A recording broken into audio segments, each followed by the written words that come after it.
kwa kuniona ili na mimi niweze kutoa mchango wangu kwenye mjadala huu wa bajeti kuu. Mheshimiwa Mwenyekiti, kila asubuhi kiti cha Spika huwa kinatuongoza kuomba dua ya kuiombea nchi yetu na kuliombea Bunge. Wakati huo mimi huwa naitafakari sana ile dua. Dua ile imejaa maombi mengi, lakini sehemu inayonipa tafakuri kubwa ni pale ambapo tunamwomba Mwenyezi Mungu atujalie tuweze kujadili kwa dhati ili tulete manufaa kwa watu wote na ustawi wa taifa letu.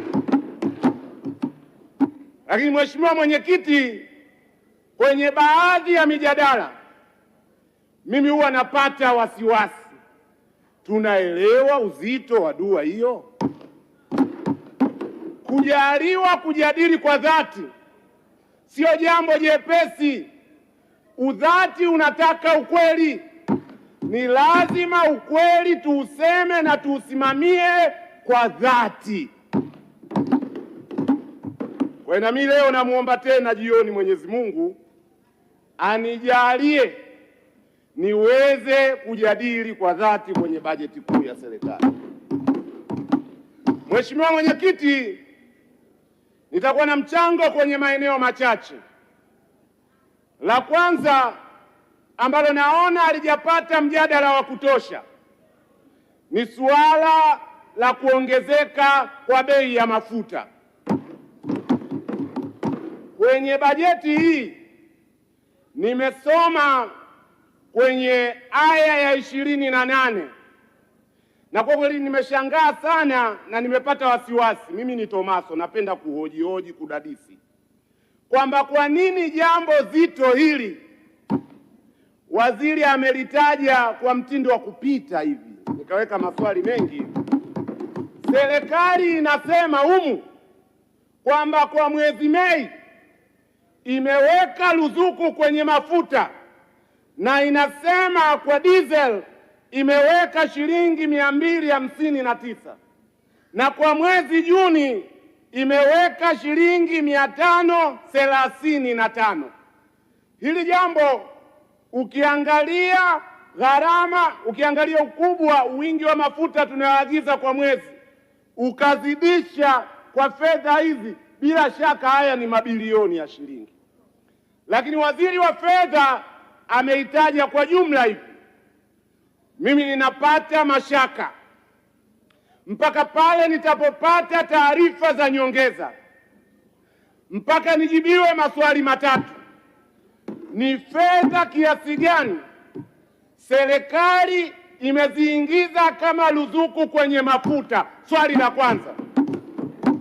Tukishayajua hayo mabilioni, ni lazima tujue impact, matokeo ya mabilioni hayo ya kodi za Watanzania kwenye kushusha bei ya mafuta.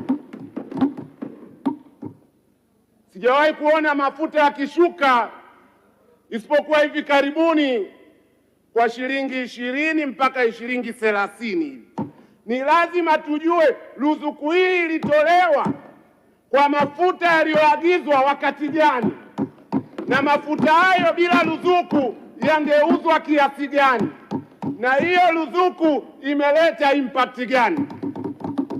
Kama hayo maswali hayapati majawabu, inawezekana mambo mawili yametokea. Jambo la kwanza, inawezekana kwa sababu baadhi ya wabunge tulitoa rai serikali iondoshe tozo kwenye mafuta na tulitoa rai serikali iweke ruzuku. Inawezekana tunapewa ahadi hiyo kwenye makaratasi peke yake. Hilo linawezekana. La pili linalowezekana, taarifa Mheshimiwa Mwenyekiti. La pili linalowezekana, na tulipata uzoefu kwenye pamba, serikali iliweka ruzuku kwenye pamba. Mheshimiwa Ado, namuona Mheshimiwa Matiko amesimama, anataka kutoa taarifa. Mheshimiwa Mwenyekiti, nimesimama tu kumpa Mheshimiwa Ado taarifa alipokuwa anajaribu kuelezea kwenye ibara ya 28 kwamba ilitolewa ruzuku ya 259 Mei kwa lita, lakini na 535 Juni kwa lita. Lakini nampa taarifa kwa sababu ameitamezi vitu viwili. Kwanza akataka serikali iwe imeshatoa ni kiasi gani kinaweza kutumika, na akataka amekoti na Juni ambayo bado tuko nayo, na tunajua ametoa ruzuku kwa Juni hiyo 539. Consumption yake itajulikana mwisho wa mwezi Juni kuweza kujua ni lita ngapi ambazo zimetumika so far, ili waweze kucalculate based on lita ambazo zimetumika na ile ruzuku ambayo serikali imetoa kwa lita. Lakini pili, nimkumbushe tu kwamba nahisi ni ulaghai kwa serikali. Taarifa moja tu kwa mujibu wa shikamani. Ni moja hiyo. Amesema ni ulaghai kwa serikali kutoa hii ruzuku. Huko nyuma sio kipindi hichi ishawahi kutokea kama hivi na serikali ikatoa ruzuku kwenye mafuta na Watanzania wote wanajua. Asante sana. Mheshimiwa Ado Shaibu Ado, naipokea taarifa hiyo kutoka kwa Esther Matiko. Mheshimiwa Esther Matiko anajaribu kutekeleza wajibu ambao sio wake. Ngoma ya mafuta ni ngoma mzito. Uwanja wa mafuta ni uwanja ambao usipokuwa makini ni uwanja wa magenge ya cartels. Hapa tunazungumza Mheshimiwa Ado, ni swala la kuipokea au kutoipokea na kuendelea na mchango wako. Waziri yuko hapa, waziri wa fedha yupo, waziri wa nishati yuko pale. Maswali yajibiwe kwa kina. Ruzuku ya Mei na ruzuku ya Juni, tupate taarifa kamili. Serikali itakuja kuwainda hapa, itaeleza hoja yake. Na nilikuwa natahadharisha, tunao uzoefu wa ruzuku miaka ya nyuma kwenye pamba. Tusipokuwa makini na tukaoji maswali kama haya, kwenye pepa utaambiwa ruzuku imetolewa, kwenye uhalisia itaingia kwenye mikono na mifuko ya watu wachache. We must argue, lazima tuoje. La pili, maki ndio chachelewa hapa. Kwa hiyo eneo la pili, serikali tunafahamu nia ya kulinda viwanda vya ndani na kukusanya mapato, lakini tuangalie sekta zinazowagusa wanyonge wengi. Nitazitaja tu sekta mbili. La kwanza, sielewi serikali ya Chama cha Mapinduzi ina ugomvi gani hivi karibuni na wavuvi, sielewi. Nilivyoisoma hii naona tax measures nyingi ambazo zinaenda kuathiri sekta ya uvuvi. Natoa rai tu review kodi zetu na tozo kwenye nyavu na tuangalie impact yake kwenye uvuvi. La pili, sielewi serikali ya Chama cha Mapinduzi ina ugomvi gani na bodaboda. Maana yake usajili wa pikipiki gharama imeongezeka 90 mpaka 1,500,000. Kuagiza pikipiki 5%. Sijui ili mradi tozo juu ya tozo itaenda kuwa na impact kwa sekta ya bodaboda. Eneo la mwisho nataka kuchangia. Taarifa Mheshimiwa Mwenyekiti. Nimalizie mwenyekiti, kengele yangu. Taarifa. Mheshimiwa Mwenyekiti, nimpe taarifa Katibu Mkuu wa Chama cha ACT Mbunge Mheshimiwa Ado. Mosi, Chama cha Mapinduzi chenye mamlaka kilichopewa dhamana na wananchi wa Tanzania hakiwezi kuwa na ugomvi na wavuvi.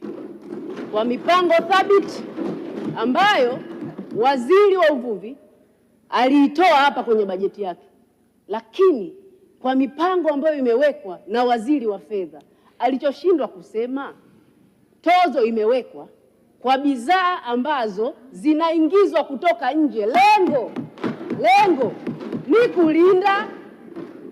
kulinda viwanda vya ndani na kulinda wavuvi wetu, lakini quality ya nyavu zitakazotengenezwa ziwe na tija kwa wavuvi wetu.